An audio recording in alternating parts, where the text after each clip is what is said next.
नमस्कार. मी MCGM गुरु आपल्यासाठी एक महत्त्वपूर्ण व्हिडिओ घेऊन आलो, ज्यामध्ये मुंबई महानगरपालिकेतर्फे जे काही महागाई भत्ता दिला जातो तो सद्यस्थितीत 55% दिला जातो. आता जो काही महागाई भत्ता आपला वाढत असतो तो AICPIच्या आकडेवारीनुसार वाढत असतो.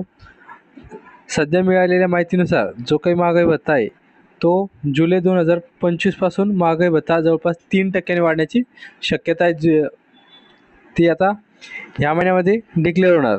तर ह्या महिन्याच्या 30 तारखेला अर्थमंत्री त्याची घोषणा करेल, किंवा 2 ऑक्टोबरला दसरा आहे त्यापूर्वी 30 सप्टेंबर किंवा 2 ऑक्टोबर या 2-3 दिवसामध्ये त्याची घोषणा होईल.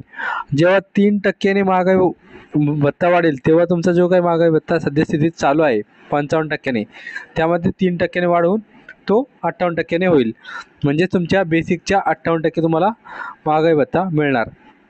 त्यानंतर घोषणा झाल्यानंतर ऑक्टोबर महिन्यामध्ये तुम्हाला जुलै, ऑगस्ट, सप्टेंबर या 3 महिन्याचं एरेज आणि ऑक्टोबर महिन्यामध्ये तुम्हाला ऑक्टोबरचा DA 58% मिळेल. अशा प्रकारे तुम्हाला हा सर्व DA ऑक्टोबर महिन्याच्या सॅलरीमध्ये मिळणार. अशा प्रकारची माहिती होती. व्हिडिओ आवडल्यास लाईक करा, शेअर करा, सबस्क्राईब करा. धन्यवाद.